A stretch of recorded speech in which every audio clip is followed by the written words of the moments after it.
हरे कृष्णा। आप सभी को श्रावण मास के तीसरे सोमवार व्रत की बहुत सारी शुभकामनाएं। भगवान शिव को प्रसन्न करने वाला सोमवार का व्रत, और वो भी इस पवित्र श्रावण मास में, यानी एक अत्यंत दुर्लभ सुवर्ण संयोग। और आज एक और विशेष संयोग बन रहा है, और वो है नाग पंचमी का व्रत। आज ही के दिन नाग देवता की पूजा करते हुए उनसे हम अपने परिवार के सुरक्षा और भगवान की भक्ति की याचना कर सकते हैं। तो इसीलिए आप सभी को श्रावण मास के तीसरे सोमवार और नाग पंचमी व्रत की बहुत सारी शुभकामनाएं। भगवान शिव तथा माता पार्वती की कृपा आप और आपके परिवार पर सदैव बनी रहे, यही कामना करते हैं। और इसी प्रार्थना के साथ चलिए आज की श्रावण मास के सोमवार की व्रत कथा का श्रवण करते हैं। आइए आज की श्रावण सोमवार व्रत कथा आरंभ करते हैं।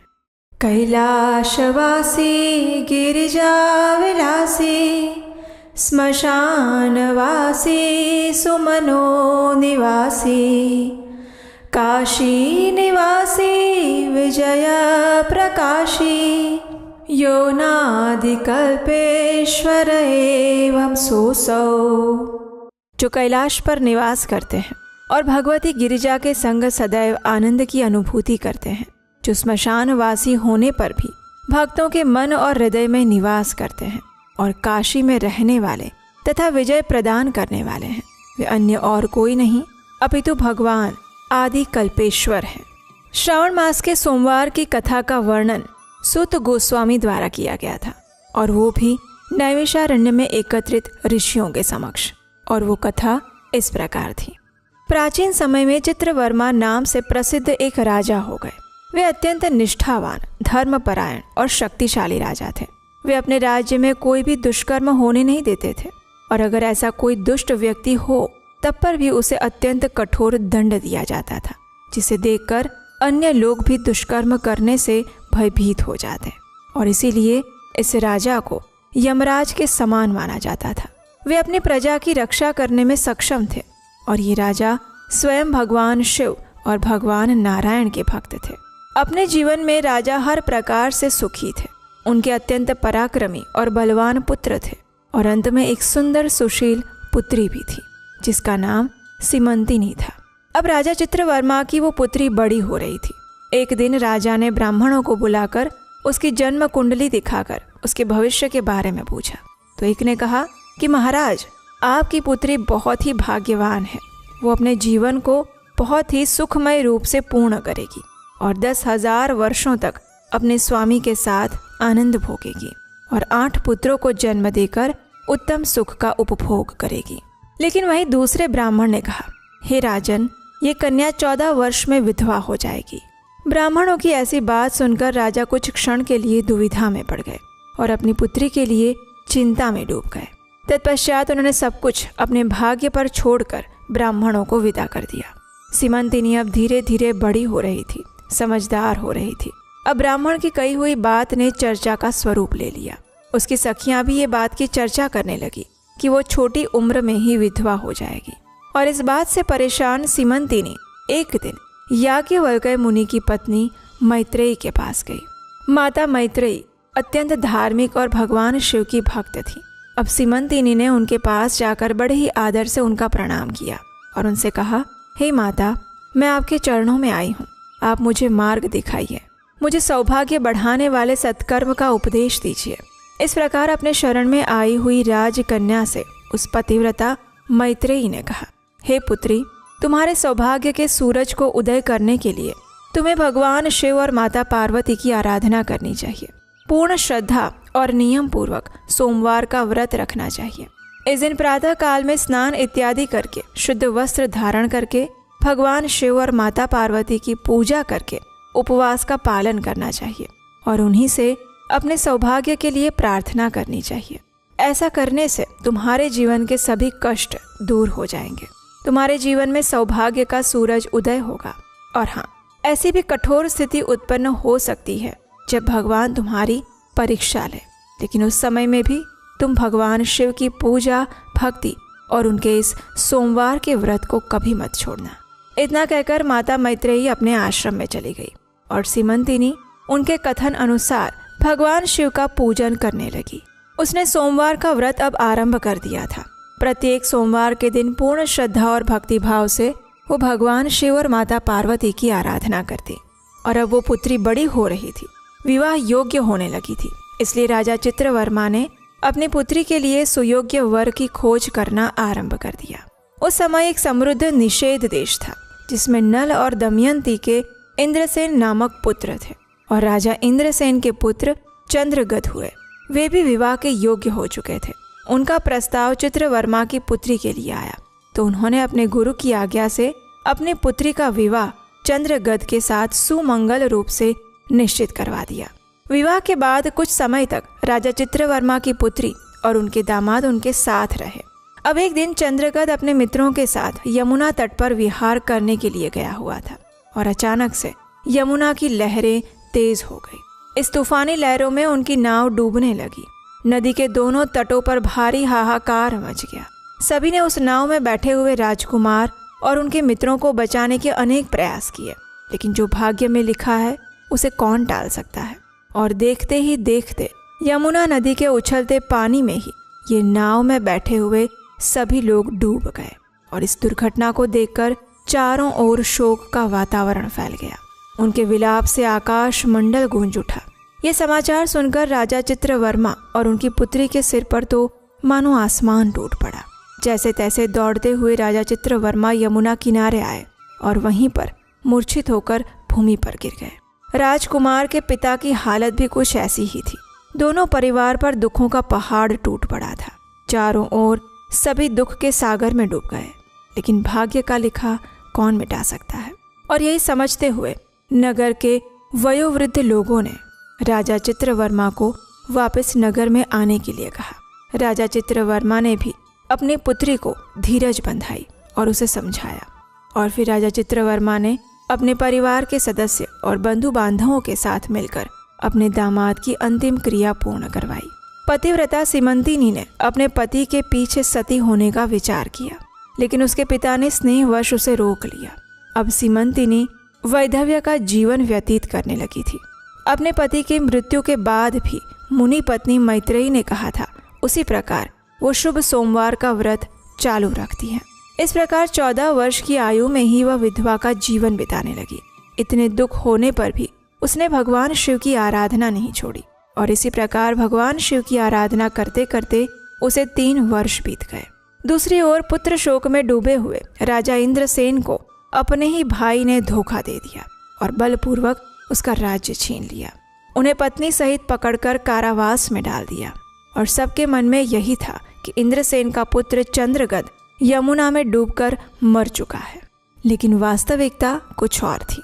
चंद्रगद यमुना नदी के जल में डूबने पर नीचे की ओर गहराई में उतरने लगे और इस प्रकार वे पाताल में पहुंच गए, जहां राजकुमार ने नाग वधुओं को जल क्रीड़ा करते हुए देखा। नाग कन्याएं भी राजकुमार को देखकर आश्चर्यचकित हो गई और उसे उठाकर पाताल लोक में तक्षक नाग के नगर में ले गई। चंद्रगद इस अद्भुत सौम्य मनोहर नगर को देखकर आश्चर्यचकित रह गया, जो कि इंद्र भवन के समान सुंदर और मनमोहक था। उसने सुंदर महल को भी देखा, जो बड़े बड़े रत्न से सुशोभित था। रत्न के प्रकाश की किरणों से प्रकाशित हो रहा था। भगवान सूर्य के समान तेजस्वी नागराज तक्षक नाग को सभा भवन में विराजमान देखकर परम बुद्धिमान राजकुमार ने विनम्रता पूर्वक उन्हें प्रणाम किया और हाथ जोड़कर उनके समक्ष खड़े रह गए। तक्षक नाग के तेज से उसकी आंखें नहीं खुल पा रही थी। अब नागराज ने बड़े ही प्रेम पूर्वक नाग कन्याओं से पूछा कि ये कौन है और कहाँ से आया है। तब नाग कन्याओं ने कहा, हमने इसे यमुना के जल में देखा। इसके कुल और उसके नाम का परिचय ना होने के कारण हम इसे आपके पास लेकर आई हैं। तब तक्षक ने राजकुमार से पूछा, हे पुत्र, तुम कौन हो? राजा तक्षक के इस वचन को सुनकर राजकुमार ने कहा कि वो भूमंडल के प्रसिद्ध निषद देश के राजा नल और दमयंती का पौत्र है। मेरे पिता का नाम इंद्रसेन और मेरा नाम चंद्रगद है। इतना कहकर उसने अपने साथ हुई संपूर्ण घटना का विस्तार पूर्वक वर्णन कह सुनाया कि किस प्रकार वो यमुना नदी में डूब गया था। उसने ये भी कहा कि उसका विवाह अभी थोड़े समय पहले ही हुआ था और विवाह के बाद थोड़े समय के लिए वो अपने ससुराल में ही रह रहा था और अचानक ही ये घटना हो गई और ये नाग पत्नियां मुझे आपके पास लेकर आई हैं। किसी जन्म के पुण्य के प्रभाव से मैं यहाँ आपके दर्शन कर पा रहा हूँ। मैं धन्य हो गया, मेरे माता पिता कृतार्थ हो गए, क्योंकि आपने दया करके मेरी ओर देखा। राजकुमार चंद्रगत की ऐसी मनमोहक बातें सुनकर राजा तक्षक ने कहा, हे राजकुमार, तुम भयभीत मत हो, धैर्य रखो और बताओ तुम समस्त देवताओं में से किनकी पूजा करते हो। तब राजकुमार ने कहा, हे राजन, जो देवों के भी देव हैं, महादेव हैं, वही उमापति भगवान शिव की मैं आराधना करता हूँ, जो समस्त जगत में सर्वश्रेष्ठ है, जो कारणों के भी कारण हैं, जिन्होंने गंगा जी को अपने सिर पर धारण किया है, जिनके सिर पर चंद्र का मुकुट है, जिनके तेज की कोई सीमा नहीं, समस्त सृष्टि के कल्याण हेतु समुद्र मंथन से निकले हुए विष को जिन्होंने पी लिया था, जो पंच महाभूतों में स्थित हैं, वे विश्वात्मा भगवान सदाशिव की मैं पूजा करता हूँ। संपूर्ण संसार जिनकी इच्छा के अधीन है, वही शिव की मैं आराधना करता हूँ, जो अर्धनारेश्वर हैं, भगवती जगदम्बिका जिनके अर्धांगों में निवास करती हैं, और हाँ, तक्षक और वासुकी दोनों नागराज जिनके कानों के कुंडल बने हुए हैं, वही पार्वती पति महादेव का मैं पूजन करता हूँ। राजकुमार की ऐसी अमृतवाणी सुनकर तक्षक राजन अत्यंत प्रसन्न हो गए। उनके हृदय में महादेव जी के लिए जो भक्ति थी उसका नवनिर्माण हुआ। एक नए भक्ति रूपी सूरज का उदय उनके हृदय में हुआ और वे अत्यंत प्रसन्नता से कहने लगे, हे बालक, तुम्हारी आयु छोटी है, लेकिन तुम्हारा हृदय आत्मज्ञान से भरा हुआ है। तुम बालक होकर भी सर्वोत्कृष्ट परात्पर शिव तत्व को जानते हो। मैं तुमसे अत्यंत प्रसन्न हूँ। यहाँ पर कोई भी दुख, रोग और पीड़ा से युक्त नहीं है। यहाँ सर्व मनोकामना पूर्ण करने वाला कल्प वृक्ष है। यहाँ मृत्यु का भी भय नहीं है। वृद्धावस्था और जरा की कोई पीड़ा भी यहाँ नहीं होती। तुम अपनी इच्छा अनुसार इस रत्न लोक में जहाँ चाहो वहाँ विहार कर सकते हो और यथा योग्य सुख भोगों का उपभोग कर सकते हो। तक्षक राजा की ये बात सुनकर बड़ी विनम्रता के साथ उस राजकुमार ने कहा, हे नागराज, मैंने उचित समय में विवाह कर लिया है। मेरी पत्नी उत्तम व्रत का पालन करके भगवान शिव की पूजा आराधना करती हैं और मेरे माता पिता का मैं इकलौता संतान हूँ। वे सब इस समय मुझे मरा हुआ समझकर शोक में डूबे हुए होंगे, अतः मुझे किसी प्रकार भी यहाँ अधिक समय नहीं रुकना चाहिए। इसलिए आप कृपा करके मुझे उस मनुष्य लोक में पुनः पहुँचा दीजिए। राजकुमार की इस बात को सुनकर नागराज और प्रसन्न हो गए। उन्होंने राजकुमार को रोकने का प्रयास नहीं किया और उनसे कहा, हे पुत्र, जब भी तुम्हें मेरी याद आए मुझे बुला लेना, मैं तुम्हारे समक्ष प्रकट हो जाऊंगा। ऐसा कहकर उन्होंने राजकुमार को एक सुंदर दिव्य अश्व भेंट किया, जो इच्छा अनुसार कहीं भी भ्रमण कर सकता है। इसके उपरांत अनेक रत्नमय आभूषण, दिव्य वस्त्र और दिव्य अलंकारों की भेंट दी। नागराज ने प्रेम पूर्वक उसे विदा किया और दिव्य घोड़े पर सवार होकर कुछ ही क्षण में राजकुमार अनेक प्रकार के द्वीप, समुद्र और लोक में भ्रमण करते हुए यमुना के जल के बाहर आकर उस दिव्य अश्व पर सवार होते हुए नदी के तट पर विचरण करने लगे। उसी समय अपनी सखियों के साथ पतिव्रता सीमंतिनी वहां स्नान करने के लिए आई हुई थी। उसने यमुना तट पर मनुष्य रूप में नाग कुमारों के साथ राजकुमार चंद्रगत को देखा। राजकुमार को देखकर सीमंतिनी की दृष्टि उन्हीं की ओर स्थिर हो गई। मुग्ध होकर वो वहीं पर खड़ी रही। अब राजकुमार ने भी उसे देखा। उसने मन ही मन में विचार किया कि इसे मैंने कहीं देखा है, लेकिन किंतु वो उसे पहचान नहीं पाया कि वो उसी की पत्नी है, क्योंकि सीमंतिनी अपने पति को मरा हुआ समझकर विधवा का जीवन व्यतीत कर रही थी और शोक के कारण वो अस्वस्थ और दुर्बल भी हो चुकी थी। इसलिए राजकुमार ने उसे बुलाया और समीप बिठाकर पूछा, हे देवी, तुम कौन हो, किसकी पत्नी हो और किसकी कन्या हो? सीमंतिनी भी लज्जावश स्वयं कुछ नहीं बोल पाई। तब उसकी सखियों ने सारी बात बताई कि वो राजा चित्रवर्मा की पुत्री सीमंतिनी है। उसके पति चंद्रगत के दुर्भाग्यवश यमुना में डूबने से मृत्यु हो गई। उसके शोक के कारण ही उसकी ऐसी दुर्दशा हो गई है। इतना दुख होते हुए भी उसने अपने सोमवार के व्रत को नहीं छोड़ा। उसके व्रत के कारण वो यहाँ स्नान करने के लिए आई थी। इतना सब कुछ होने पर भी ये निर्मल शुद्ध हृदय से प्रति सोमवार को भक्तिपूर्वक माता पार्वती सहित महादेव जी का पूजन करती हैं। और इतना ही नहीं, उसके ससुराल में भी महाराज और उनकी पत्नी को उनके ही भाइयों ने कारावास में डाल दिया है। ये सब कुछ सुनकर राजकुमार अत्यंत व्याकुल हो गए। अपनी पत्नी और माता पिता की दुर्दशा सुनकर विचलित होने लगा। अब सीमंतिनी ने राजकुमार को उनके हाव भाव, अंग चिन्ह, स्वर आदि लक्षणों से पहचान लिया था, लेकिन उसे लगा कि ये भ्रम हो सकता है। मेरे पति तो यमुना में डूबकर मर चुके थे। इसलिए अपना भ्रम दूर करने के लिए उसने राजकुमार से पूछा कि आप कौन हैं? आप मुझे स्वजन की भांति प्रतीत होते हैं।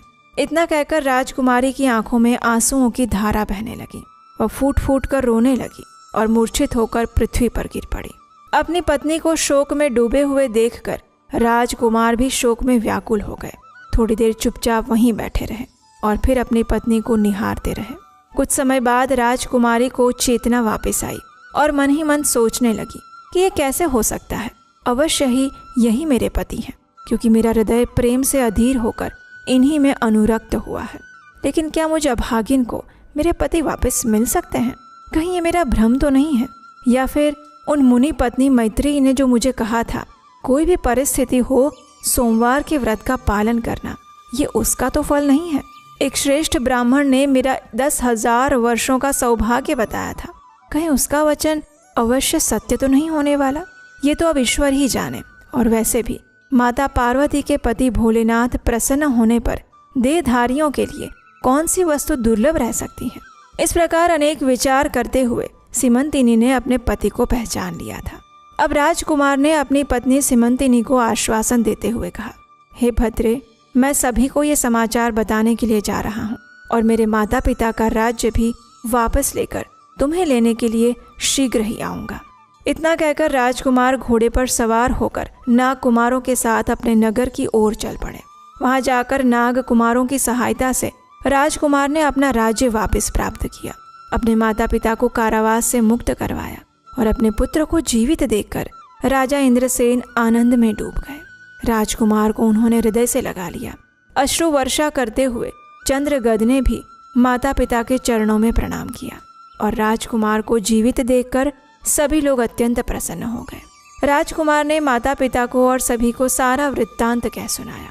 नागराज तक्षक से मित्रता होने की बात भी बताई और ये सुनकर राजा इंद्रसेन अत्यंत हर्षित हो गए। मन ही मन सोचने लगे कि अवश्य मेरी पुत्र वधू ने भगवान शिव की आराधना करके इस अनुपम सौभाग्य का उदय किया है। अब ये समाचार महाराज चित्रवर्मा को देने के लिए राजा इंद्रसेन ने दूतों को भेजा और ये समाचार सुनकर राजा चित्रवर्मा भी आनंद से भाव विभोर हो गए। अनेक भेंट और उपहारों के साथ उन्होंने उस संदेशवाहक को वापस भेजा और अपनी पुत्री को बुलाकर उसके वैधव्य के सभी चिन्हों का परित्याग करवाया। उसे अनेक आभूषणों और सुंदर वस्त्रों से सुसज्जित करवाया और राजा चित्रवर्मा ने नगर में एक महान उत्सव मनाया। सभी की उपस्थिति में राजकुमारी सीमंतिनी के सदाचार की प्रशंसा की गई और राजकुमार चंद्रगद के साथ उन्होंने अपनी पुत्री को विदा करवाया। राजकुमार चंद्रगद ने भी नागराज तक्षक से मिले हुए रत्न आदि आभूषण से अपनी पत्नी को अलंकृत किया और इस प्रकार सीमंतिनी के द्वारा सोमवार के व्रत और भगवान शिव की श्रद्धा पूर्वक की हुई आराधना से उसे अपना पति वापस मिल गया। राजकुमार भी अपनी पत्नी को लेकर अपने राज्य में वापस आया और राजा इंद्रसेन ने उसे राजगद्दी सौंपकर भगवान शिव की आराधना करके योगी पुरुषों को उपलब्ध होने वाली उत्तम गति को प्राप्त किया। राजा चंद्रगद ने अपनी धर्म पत्नी सीमंतिनी के साथ 10,000 वर्षों तक सुखमय जीवन व्यतीत किया।